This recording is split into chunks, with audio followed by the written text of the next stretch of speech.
Dijes Network Media presenta Sin Editar con José Chaparro. Conoce a la persona detrás del político.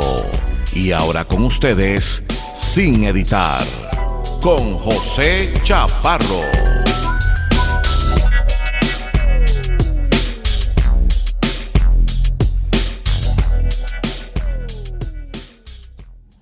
Saludos mis amigos, bienvenidos a esta edición especial Sin Editar, un programa que es parte de nuestra editorial, ¿no?, sobre la estadidad. Ustedes saben que aunque nuestro programa entrevista, ¿verdad?, políticos de diferentes partidos, siempre estamos detrás de la noticia, siempre hemos estado llevando la educación para el plebiscito que se celebra el 3 de noviembre, sí a la estadidad.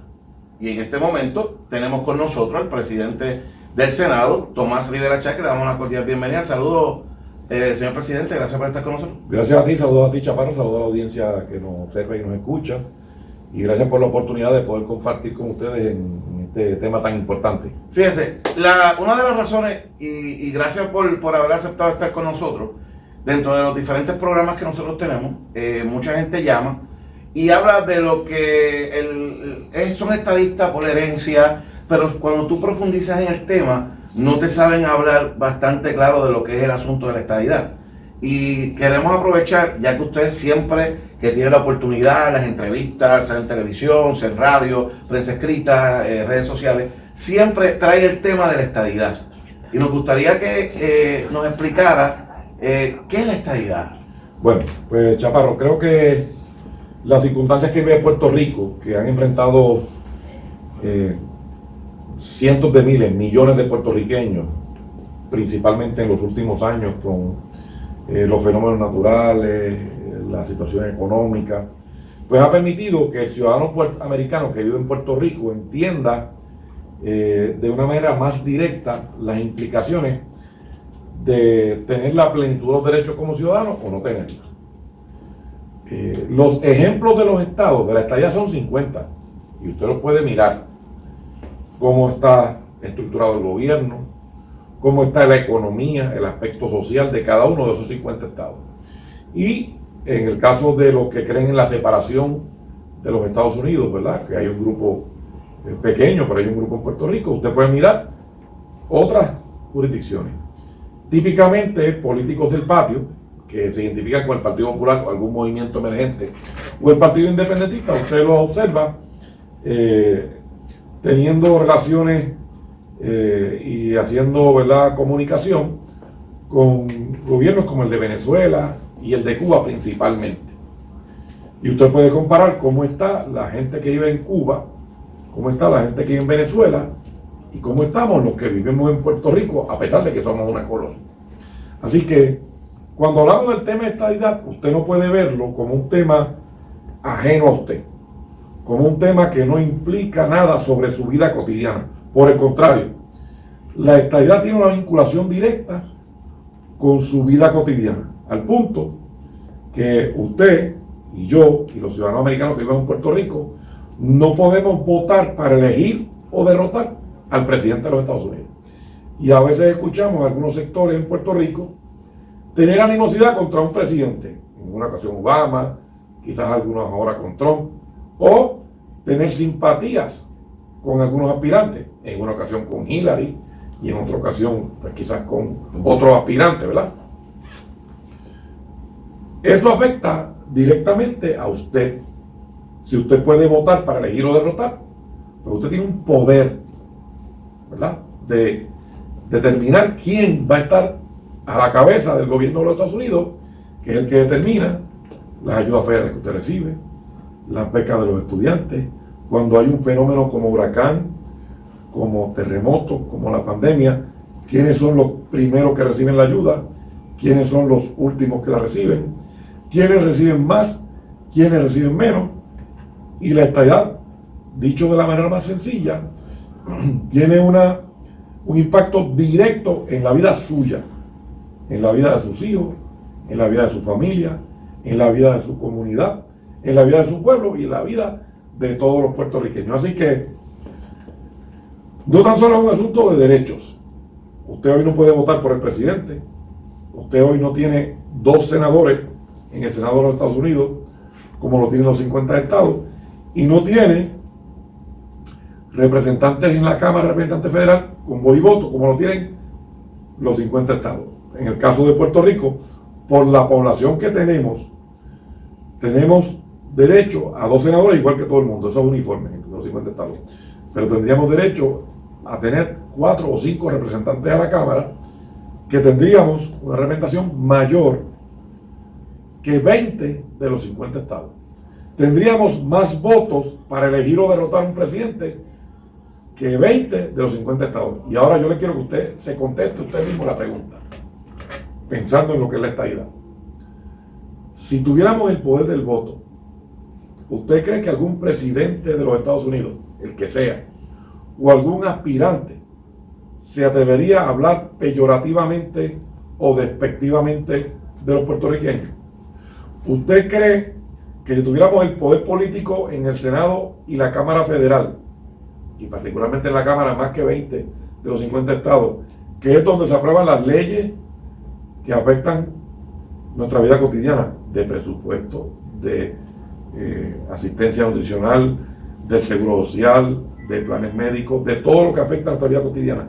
¿Usted cree que si tuviéramos allí, en la Cámara y el Senado, ese poder político, estaríamos, como hemos visto que en algunas ocasiones tenemos que forzar, exigir y depender de la caridad, en algunos casos, o de la buena fe de algunos funcionarios federales? No, porque tendríamos el poder político y nos tendrían que tratar de igual que todos los demás, y tendríamos con rapidez, de manera inmediata, las ayudas, porque tenemos el poder. Hoy no tenemos ese poder porque no hay consecuencias políticas. Un presidente o un aspirante puede hacer las expresiones que hace porque de inmediato no habrá consecuencias políticas. Y nosotros tenemos que lograr ese poder para que haya consecuencias y para que nos tomen, ¿verdad?, en cuenta al momento de tomar decisiones, y que seamos parte de esas decisiones que se toman, que afectan nuestra vida.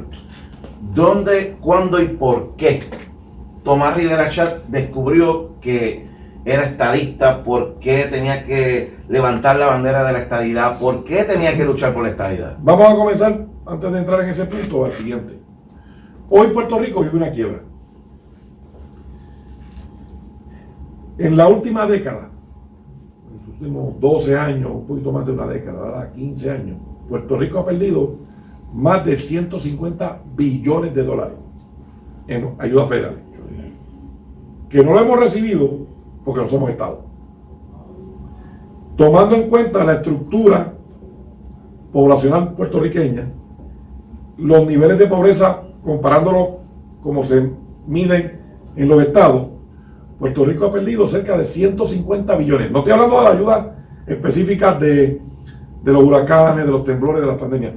Las ayudas tradicionales o los fondos federales que de ordinario reciben los estados para salud, educación, vivienda, infraestructura, telecomunicaciones, etc.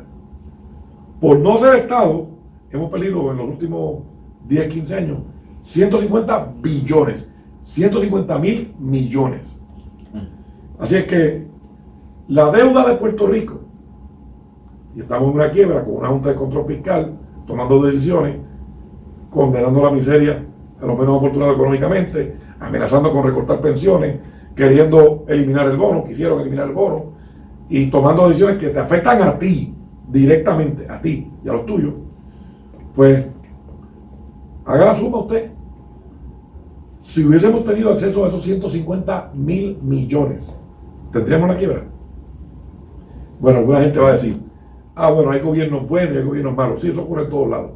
La diferencia es que cuando un gobierno tiene la herramienta para salir hacia adelante, logra salir hacia adelante. Puerto Rico no la tiene, siendo una colonia. Así que la oportunidad de poder votar para decidir sobre aquellos que toman decisiones sobre nuestras vidas, la oportunidad de tener todos los recursos económicos y las responsabilidades que nos corresponden como ciudadanos americanos y ser prósperos como lo son en los 50 estados, es lo que nos obligó o lo que nos motivó a, de manera inmediata, tener un respaldo para la admisión de Puerto Rico como un Estado, porque somos ciudadanos americanos. Ahora mismo se discute en el 10º circuito un caso de un ciudadano de Samoa, que es territorio, donde él está exigiendo la plenitud de sus derechos. Y hay planteamientos de que el Departamento de Justicia Federal estaría pidiendo que los que nacen en los territorios, como es el caso de Puerto Rico y Samoa, no sean ciudadanos americanos automáticos. Eso es un peligro. Eso es una muestra de las consecuencias de no ser un Estado y de lo frágil que es el ELA, la condición colonial territorial, que no permitiría que nos defendiéramos de un ataque como podría ser una determinación judicial de esa naturaleza. No lo están diciendo para los estados. Ciudadanos que viven en un estado tienen la plenitud de los derechos. Y entonces, eso pone en peligro tu ciudadanía, la de tus hijos, la de tus nietos, la de tu familia. Eso pone en peligro la movilidad tuya. Si usted se mueve a cualquier parte del mundo con un pasaporte americano, usted tiene una garantía. Si usted no lo tuviera, son otras las circunstancias, y usted lo sabe. Y no se trata de hablar peyorativamente de otras jurisdicciones. Es como a usted, que nos observa, que nos escucha, le afecta a usted directamente que seamos o que no seamos un Estado. ¿Qué usted le dice a las personas que quieren menospreciar el proyecto plebiscitario o la elección plebiscitaria el 3 de noviembre?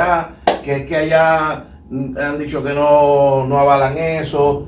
Yo creo que Puerto Rico es importante, no sé, debería utilizar el momento para enviar un mensaje. Bueno, esa teoría de que no nos van a hacer caso es la teoría del que tiene hambre y no busca comida. Es la teoría del que tiene una enfermedad y no busca medicamento.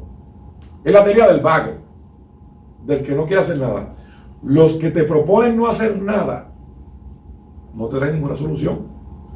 Lo que, por el contrario, te sugerimos que tú compares cómo es tu vida cotidiana hoy bajo la colonia, con las deficiencias y los problemas que tenemos, y lo compares con la plenitud de los derechos de los 50 estados.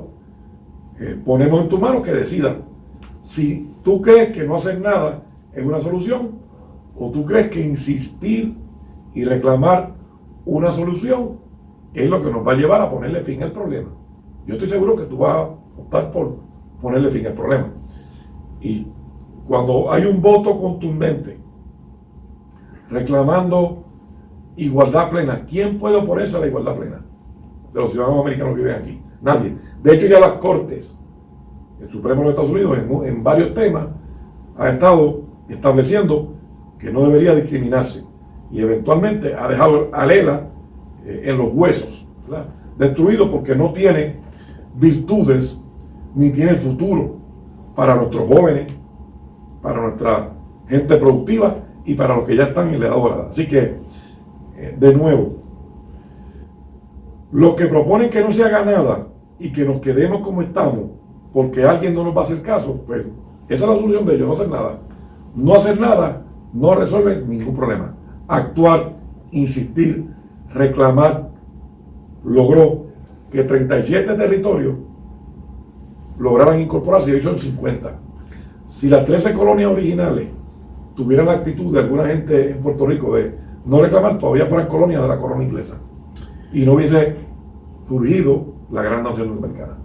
Fíjense, ahorita usted habló de los beneficios de la estadidad, y mucha gente y parte de incluso compañeros que están, ¿verdad?, diversos programas que estoy, rápido entran con el miedo de que hay que pagar taxes, hay que pagar más contribuciones. ¿Qué hay real detrás de eso? Ok.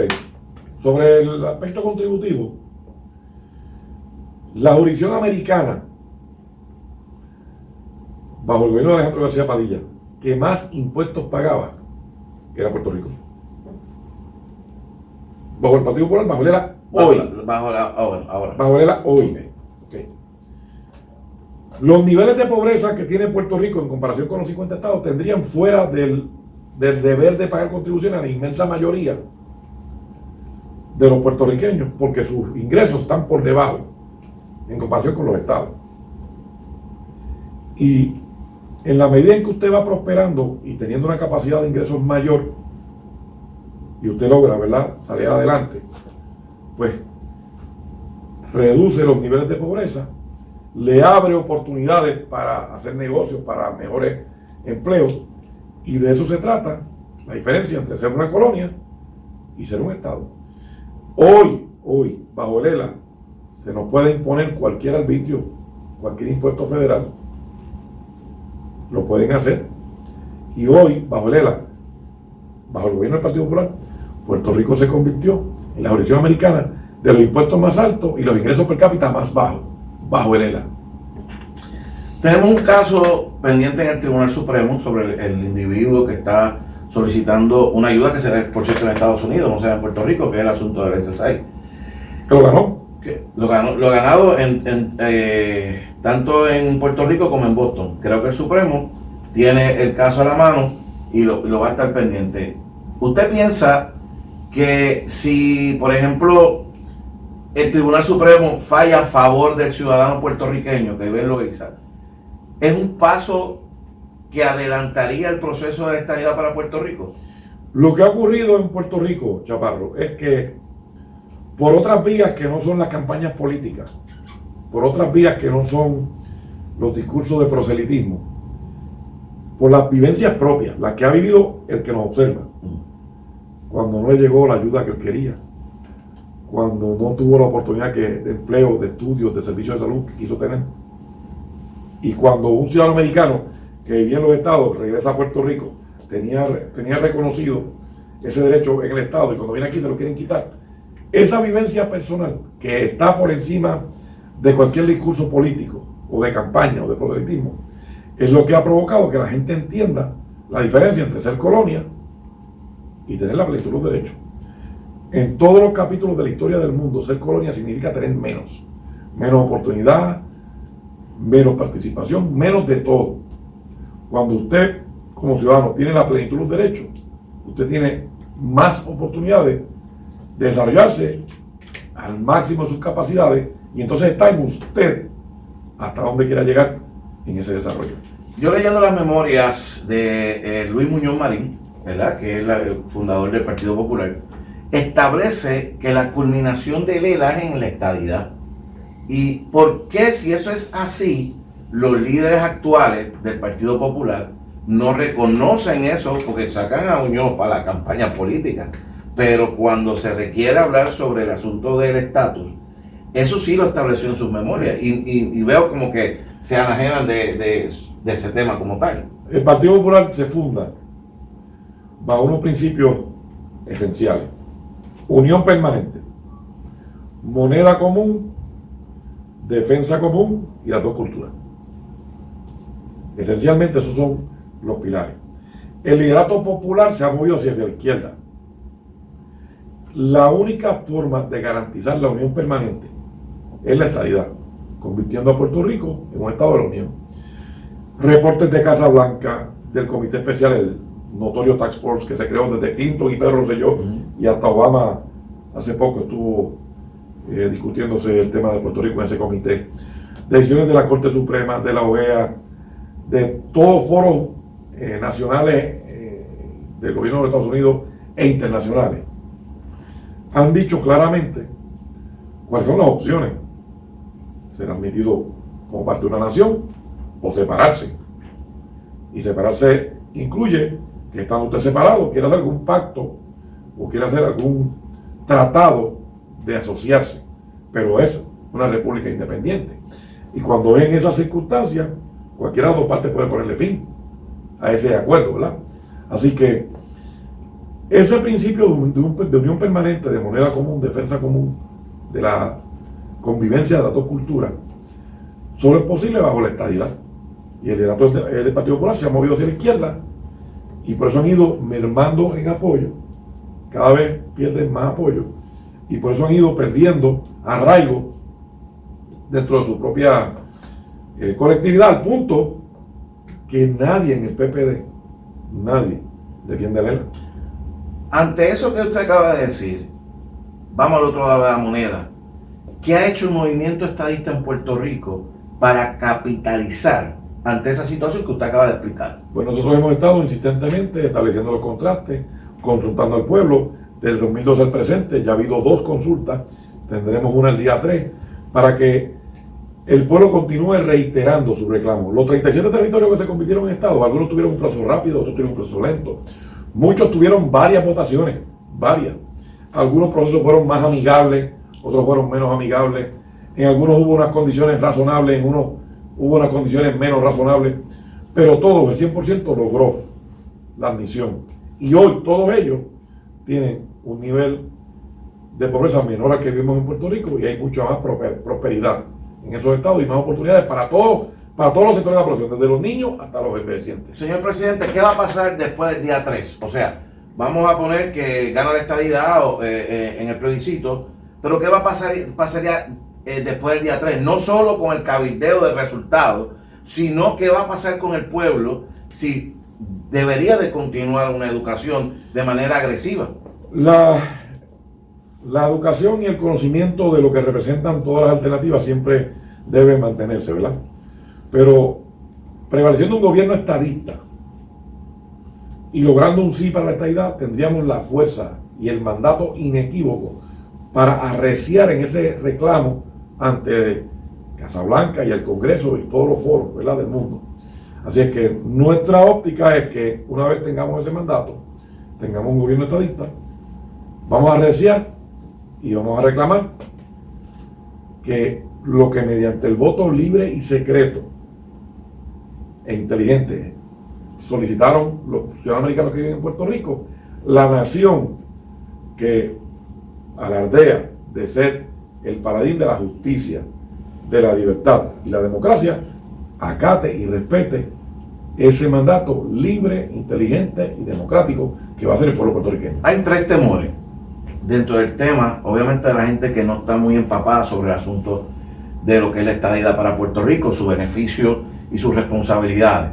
Uno de ellos es la bandera, otro de ellos es el idioma, incluyendo la cultura, y lo otro es el deporte. ¿Cómo usted nos podría hablar sobre cómo se puede asegurar esas 3 cosas bajo la estadidad? Eso está, los 50 estados tienen su bandera. Nuestra cultura está tan arraigada que en varios estados ya la comunidad puertorriqueña tiene sus festivales, tiene su día de la puertorriqueñidad, Nueva York, tiene todo este tipo de actividades que hay. Ya hay 5 millones de puertorriqueños dispersos, más de 5 millones en los 50 estados. Así que ni la cultura ni la bandera tienen ningún problema y nuestros deportistas son deportistas de excelencia. En las grandes ligas de béisbol, los mejores peloteros son los puertorriqueños. En el boxeo, los campeones del mundo. En el tenis, campeonas del mundo. Y así por el estilo, hay talento de sobra. No hay un solo asunto donde no tengamos un puertorriqueño o una puertorriqueña destacándose a nivel mundial. Así que eso no son preocupaciones que deban tener los puertorriqueños. Lo que yo quiero que aquellos que nos están observando y escuchando este programa y se sienten a reflexionar sobre esto mire, esto es bien sencillo. Si usted quiere quedarse como estamos o quiere progresar, sencillo. Esa es la decisión, dicho de la manera más simple. Si usted quiere quedarse como estamos, sin oportunidades, primero cuando recorten, usted como cuando reparten, que no hay consecuencias políticas para aquellos que nos tratan peyorativamente o que pretenden discriminar, o usted quiere tener el poder, usted, con su voto, de elegir o derrotar a un presidente, de tener 2 senadores, tener en la Cámara gente con voz y voto, y teniendo un poder mayor que 20 de los 50 estados. ¿Por qué? ¿Qué usted piensa sobre... Usted acaba de decir algo muy interesante y lo ha dicho repetidamente en los diferentes medios que ha participado. ¿En algún momento usted se ha sentido discriminado por ser estadista o ser un líder estadista en este país? Bueno, lo que ocurre es lo siguiente, miren, cuando vemos que hay fondos para reconstruir viviendas y la lentitud en el desembolso de los fondos es la orden del día y no vemos cómo podemos ayudar de inmediato a gente que perdió su hogar. Cuando vemos que ciudadanos americanos en los estados reciben el seguro social complementario, tienen mejores beneficios de asistencia nutricional, los veteranos tienen servicios en los estados que no tienen en Puerto Rico. Y vemos que hay ciudadanos americanos iguales que nosotros, pero que viven en los estados que tienen mayores oportunidades y mayores beneficios. Pues claro que tenemos que sentir el discrimen. Nos están discriminando contra los nuestros, contra nuestra gente. Y yo le aseguro a ustedes que si tuviéramos el poder político, no seríamos el primero en la lista cuando recortan y el último cuando reparten. Y el discurso de todos los funcionarios de gobierno, los que son electos y los que no son electos, sería muy distinto, muy distinto. Pero también a donde quiero llegar es que veo que los medios de comunicación del país tienen como que un trato distinto a personas que quizás creen en el aspecto socialista, y cuando un líder estadista habla, lo cuestionan, le buscan las 5 patas al gato, tratan de ridiculizarlo públicamente, a ese tipo de discrimen. Pues yo voy a decir lo siguiente a la gente que nos está observando, y yo creo que tú reflexiones sobre esto que te estoy planteando. Un periodista no te va a resolver nada a ti con una pregunta, por más eficaz que sea haciendo preguntas. ¿Qué es lo que resuelve tu vida cotidiana? ¿Qué es lo que resuelve tu problema de salud, de educación, de oportunidad para mejorar? Un periodista que haga preguntas y cuestionamientos, o que tú tengas el poder con tu voto y la plenitud de los derechos como ciudadano. Así de sencillo. Así de sencillo. Así que en la medida en que tú tengas el poder en tus manos de decidir, la prensa puede tener su línea editorial, los periodistas pueden tener su agenda, a favor o en contra de esta idea. No importa en qué dirección esté. Lo importante es que tú tengas el poder político. Y una vez tú lo tengas, el escenario varía por completo, porque los discursos se tornan amigables, se tornan inclusivos y se tornan positivos para los puertorriqueños. Sobre los proyectos que están sonando alrededor del plebiscito de ahora, allá unos congresistas, Miguel Velázquez, sale otro congresista por allá, creando ideas para tratar de decir que ellos tienen algún tipo de proyecto, o para tratar de minimizar el que se creó en Puerto Rico o el mecanismo que se creó en Puerto Rico. ¿Qué usted piensa? ¿Esto es para tratar de confundir a la gente o ciertamente tendrán un deseo genuino de resolver el problema del estatus? Sencillo, yo creo que volvemos a dirigir a la persona con quien estamos hablando. Ellos quieren que otros decidan por ti. Nosotros queremos que seas tú el que vote. Escoge. Discúlpeme. ¿Cuál es la diferencia del plebiscito y una constituyente, por ejemplo, que se Ellos quieren que se elija unas personas para que estén discutiendo el tema del estatus, que ya no requiere más discusión. Se ha discutido a la saciedad. Y nosotros estamos pretendiendo que tú, si eres estadista, votes por la estadidad. Si no crees en la estadidad, votes como quieras votar. Si eres independentista, pues favorezca la independencia. Y tan simple como eso. Así que nosotros queremos que el voto sea tuyo, que la decisión sea tuya. Ellos, que no representan a Puerto Rico, pretenden que es un grupo de personas que decidan por ti. Tenemos el plebiscito el 3 de noviembre. Ya estamos, ¿verdad?, en los minutos finales. Tenemos varias preguntas. Tenemos el plebiscito el 3 de noviembre. En Puerto Rico aquí vamos, ¿verdad?, a votar y los que tenemos la estadidad votamos que sí. Pero ¿qué mensaje, ya que este programa se ve fuera de Puerto Rico y tiene mucha audiencia de puertorriqueños, ¿qué usted le dice a esa gente que pueden hacer, que tienen el deseo de que Puerto Rico sea un estado, que quizás están fuera de Puerto Rico porque no tienen las mismas oportunidades aquí que allá? ¿Qué usted le dice a esa gente que le está viendo a través de esa cámara? ¿Qué hacer para que Puerto Rico tenga el mismo derecho que tienen los Peter de Nueva York, los Merit de Chicago, etcétera, etcétera? Bien. La plenitud de los derechos como ciudadanos americanos que tienen los puertorriqueños que residen en esos estados, que ya son más de 5 millones, ya hay más allá que acá, es la mejor evidencia para que puedan compartir con su familia y amistades de la isla cómo es, ¿verdad?, el escenario social y económico para los ciudadanos americanos que tienen la plenitud de los derechos y los que no. Es así de sencillo.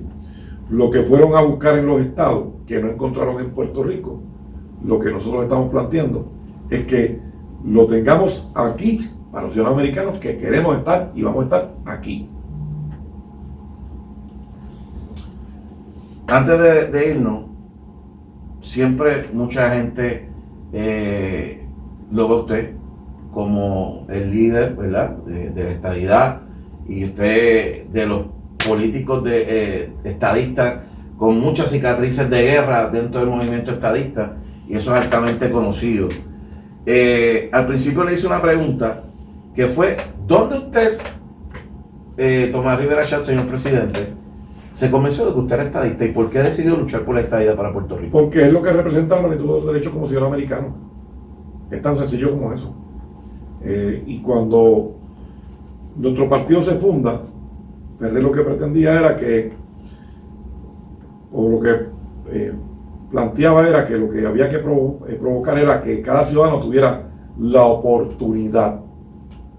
Si usted tiene la oportunidad de desarrollarse al máximo sus capacidades, pues entonces está en usted llegar hasta donde quiera, ¿verdad? ¿Y cómo se fomenta esa oportunidad? Pues teniendo los mejores servicios de educación, los mejores servicios de salud, fomentando una economía que le permita la prosperidad a todos los sectores, ¿verdad? Desde el que quiere ser asalariado hasta el que quiere ser empresario, y los empresarios desde el más grande hasta el más pequeño, el asalariado desde el obrero no diestro hasta el oficial más alto de cualquier empresa o de cualquier agencia de gobierno. Es la oportunidad, y lo que permite la nación de las oportunidades y las libertades es los Estados Unidos de América. Por eso es que todo el mundo mira hacia allá, hacia la nación de las libertades y las oportunidades. Y eso es lo que nos mueve a pedir que todos los puertorriqueños y todas las puertorriqueñas reclamen el próximo 3 de noviembre, votando por el sí, a favor de la estadidad. Tenemos dos preguntas más para irnos. ¿Qué va a pasar después del día 3? ¿Cuál es el procedimiento a seguir? En base a la ley 51 del plebiscito, gana el sí. ¿Qué va a pasar luego de eso? ¿Cuál es el procedimiento a seguir según la ley? Pues de inmediato tienen que activarse los mecanismos de la ley para notificar los resultados y solicitar que el gobierno de Estados Unidos se mueva en coordinación y aceptando lo que ha sido el reclamo de los ciudadanos americanos que viven en Puerto Rico. De inmediato el gobierno electo se va a mover en enero, cuando se instale el nuevo gobierno, en esa dirección de exigir que se acate el mandato del pueblo puertorriqueño. Habrá unas comisiones que sean dirigidas específicamente a eso y tratar de ser una mano amiga para el presidente. Todo lo que sea necesario para lograr que el mandato del pueblo puertorriqueño se acate. Usted como presidente del Senado, ¿verdad? Logrando la presidencia en el próximo cuatrenio, ¿hacia dónde va dirigido al asunto de la estadidad? ¿Un proyecto adicional? ¿Una idea adicional? Nosotros vamos a mover, de hecho abrimos una oficina en Washington que ha sido muy eficaz en la ayuda, ¿verdad?, para los galleros, los ganaderos, los empresarios, los ciudadanos, para todo el mundo. Nuestros alcaldes y alcaldesas de todos los partidos. Nosotros vamos a seguir insistiendo y vamos a ser parte de ese esfuerzo para que la gente en Puerto Rico se les reconozca la plenitud de los derechos como ciudadanos americanos, conforme al mandato que tengamos el 3 de noviembre. Señor presidente, le agradecemos, ¿verdad?, que haya sacado de su ocupado tiempo para estar con nosotros y nuestra audiencia. De verdad que para nosotros es un placer, y esto pues los amigos van a seguir viendo constantemente el programa, porque esto es un parte de la editorial de lo que nosotros representamos. Antes de despedirnos, a esos amigos que están ahí en este minuto final, un mensaje especial para todos los amigos que nos ven en Puerto Rico y fuera de Puerto Rico. Los puertorriqueños tenemos un gran reto, y el reto principal es no caer en la desinformación. El gobierno del Partido Nuevo Progresista ha trabajado en condiciones inhóspitas. Heredamos un gobierno en quiebra.